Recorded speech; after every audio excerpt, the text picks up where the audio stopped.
سب ان کو اللہ کا ولی مانا۔ اللہ تعالیٰ نے آپ کو بے شمار کمالات سے نوازا،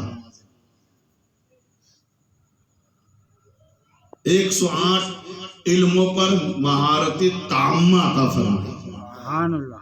اعلیٰ حضرت دو چار علموں کے جاننے والے نہیں تھے، علماء فرماتے آپ کو اللہ تبارک و تعالیٰ نے 108 علموں کا جانکار بنایا تھا۔ سبحان اللہ۔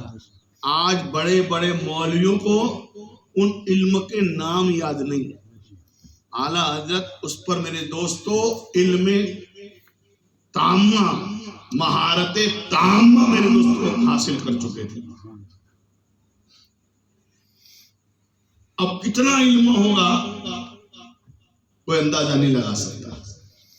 ہمارے استاد ہم سے کہا کرتے تھے کہ مدینہ شریف سے ہندوستان میں 1 کلو علم آیا سمجھانے کے لیے، ورنہ علم کو کون جوک سکتا ہے، مگر وہ سمجھانے کے لیے کہتے تھے۔ ہمارے استاد مفتی عزیر حسن صاحب بہت بڑی صلاحیت کے مالک اور خلیفہ تاج الشریعہ بھی تھے، اور بہت علم آپ کے پاس بھی تھا۔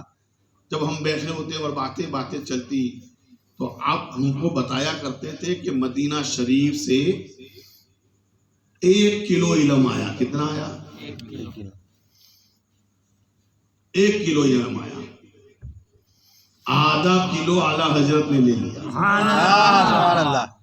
اور آدھے کلو میں 250 گرام امجد علی خان صاحب نے لیا، جس نے بہار شریعت لکھی، اور 250 گرام قانون شریعت جس نے لکھی انہوں نے لیے۔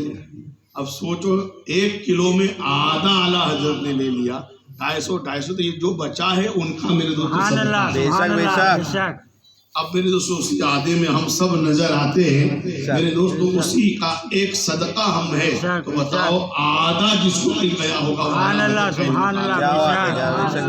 ان کی نظر میں سرکار غوث اعظم کیا ہے؟ اس لیے میں نے کہا نا کہ بڑا ہوتا ہے وہی بڑے کو جانتا ہے۔ عزت والا ہی کسی کی عزت کا اندازہ لگا سکتا ہے، جلیل اور رسوا کسی کی عزت نہیں کر سکتا۔ کوئی کہتا ہے میں مولوی کی عزت نہیں کر رہا، امام صاحب کو پوچھتا نہیں، میں تو امام صاحب کو کچھ جانتا نہیں، کچھ رکھتا ہی نہیں، سمجھ لو وہ خود جلیل ہے۔ اس لیے کہ عزت والوں کی عزت والا ہی کر سکتا ہے، جلیل رسوا کسی کی عزت نہیں کر سکتا ہے۔ ایک میرے دوستو فلسفہ ہے، اعلیٰ حضرت خود عزت والے تھے، ان کی نظر میں جو بھی میرے دوستو اللہ والے تھے ان کی نظر میں عزت والے تھے، اور جو واقعی میرے دوستو نبی کے اہل بیت سے تعلق رکھتے تھے ان کے نزدیک ان کی عزت اور میرے دوستو ہو جاتی تھی۔ یہ عزت نہیں تو کیا ہے؟ آپ کے دل میں محبت نہیں تو کیا ہے؟ کیا آپ نے صرف نسبت رسول کی بنیاد پر یہ کہا تیری نسل پاک میں ہے بچہ بچہ نور کا، تو اے عین نور تیرا سب گھرانہ نور۔ میرے دوستو جس طرح آج ہم سرکار غوث اعظم کی محفل سجا کے بیٹھے، اعلیٰ حضرت عظیم البرکت تاجدار اہل سنت مجدد دین و ملت کی بھی ایک عادت تھی، آپ ہر مہینہ کی 11ویں شریف یعنی ہر مہینہ کی 11 تاریخ کو آپ سرکار غوث اعظم کی 11ویں شریف کی محفل سجایا کرتے ہیں، اور آپ کی محفل کے اور مجلس کے کچھ میرے دوستو قانون تھے، کچھ باتیں ایسی تھی جس کو میرے دوستو آج بھی علماء کرام بیان فرماتے ہیں۔ اعلیٰ حضرت عظیم البرکت تاجدار اہل سنت مجدد دین و ملت الشاہ امام احمد رضا فاضل بریلوی رضی اللہ تعالی عنہ کی محفلوں کا یہ اصول ہوتا، ان کی محفل کا ایک طریقہ تھا کہ جب تک سب کو نیاز تقسیم نہ کر دی جاتی، ہمارے یہاں کیا ہوتا ہے جس کو ملی وہ لے کے چلتا ہے نا، تقریر کرنے والا بھی کھڑا ہو جاتا ہے، جو بھی بیٹھا ہے۔ اعلیٰ حضرت کی محفل کا یہ طریقہ تھا، اصول تھا کہ جب تک سب کو نیاز نہ مل جاتی اعلیٰ حضرت خود اپنی جگہ سے کھڑے نہیں ہوتے تھے۔ اس لیے میں ہی کھڑا ہو جاؤں گا تو پبلک کھڑی ہو جائے گی، مرید کھڑے ہو جائیں گے، شاگرد کھڑے ہو جائیں گے، تو کچھ کوئی نیاز میں رہ جائے گا یا نیاز میں پڑا پڑی ہوگی تو ہو سکتا ہے نیاز زمین پر گر جائے، بے ادبی ہوگی.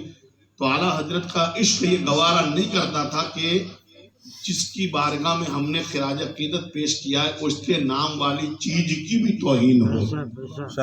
وہ تو عزت والے ہے ہی، مگر ان کی نظروں میں جس چیز کو ان کی طرف منسوب کر دیا جاتا تھا ان کی نظر میں وہ بھی عزت والی ہو جاتی تھی. سرکار غوث اعظم سے اعلیٰ حضرت کتنی محبت کرتے ہیں اور اعلیٰ حضرت کی نظر میں غوث اعظم کتنے عزت والے تھے، اس بات کو آپ سمجھنے کی کوشش کریں. اس بات سے جب تک سب کو نیاز نہیں مل جاتی اعلیٰ حضرت خود اپنی جگہ سے کھڑے نہیں ہوتے تھے. اور دوسری آپ کی محفل کا ایک اصول یہ تھا، ایک طریقہ یہ تھا کہ آپ کی محفل میں کچھ بیان کرنے والے یہ بیان کرتے ہیں کہ آپ کی محفل میں یعنی جب بھی کوئی محفل سجتی اور جب نیاز بانٹی جاتی تو آپ کی محفل کا ایک اصول یہ تھا کہ آپ کی محفل میں جو بھی داڑھی والا آتا، کہہ دیجیے آپ کی محفل میں جو بھی داڑھی والا ہوتا اس کو ڈبل نیاز دی جاتی. کیا دیتی؟ ڈبل نیاز دی جاتی. اس لیے کہ اس کے چہرے پر نبی کی سنت. اس سے فائدہ کیا ہوتا کہ کچھ لوگ میرے دوستو اس عزت کو پانے کے لیے داڑھی رکھ لیتے تھے اور کچھ لوگ میرے دوستو شرمندگی محسوس کرتے تھے داڑھی والوں کے سامنے. جب ان کو ایک حصہ ملتا ان کو ڈبل حصہ ملتا تو بغیر داڑھی والا شرم کے مارے داڑھی رکھ لیا کرتی ہے. آج بھی میرے دوستو اگر یہ طریقہ ہم اپنا لیں انشاءاللہ ہمارے گاؤں میں بھی بہت سارے داڑھی والے نوجوان نظر آتے ہیں، مگر کچھ لوگ بیچارے اس ڈر سے داڑھی نہیں رکھتے. اس ڈر سے کہ داڑھی رکھوں گا تو لڑکی کون دے گا، لڑکی کون دے گا.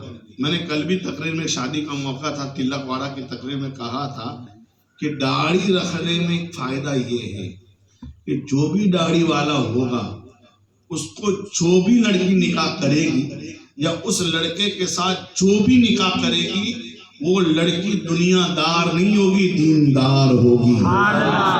اس لیے کہ جو داڑھی کی عزت سمجھے گی وہی اس کے ساتھ نکاح کرے گی، اور جس کی نظر میں نبی کی سنت کی عزت ہوگی وہ بے دین نہیں ہوگی، وہ جہاں بھی رہے گی دیندار بنا رہے گی. آج ہمارے گھر میں زیادہ تر طلاق اس لیے ہوتی ہے، جھگڑے فساد اس لیے ہوتے ہیں کہ ہمارے گھر میں جو بیویاں ہوتی ہیں وہ دین کو جانتی نہیں، دیندار ہوتی نہیں ہے. تو میرے آقا نے بھی فرمایا ہے جب بھی نکاح کرو تو لڑکی کا اندر دین دیکھو، جس بیٹی میں دینداری کا نہ ہو اس سے پہلے نکاح کرو. تو داڑھی والوں کے ساتھ جو نکاح کرے گی وہ دینداری ہوگی، وہ دین کو سمجھنے والی ہو. اور جب دیندار ہوگی تو میرا عشق کہتا ہے، میری محبت کہتی ہے وہ شوہر کے گھر میں اگر تکلیف ہوگی تو صبر کر لے گی. جس کے اندر دین ہوگا نا، جو دیندار ہوگی وہ تکلیف میں صبر کر لے گی اور خوشی میں شکر کر لے گی. دین نہیں ہوگا تو تکلیف میں بے صبری ہو جائے گی. مثال کے طور پر ہو سکتا ہے کسی کے گھر میں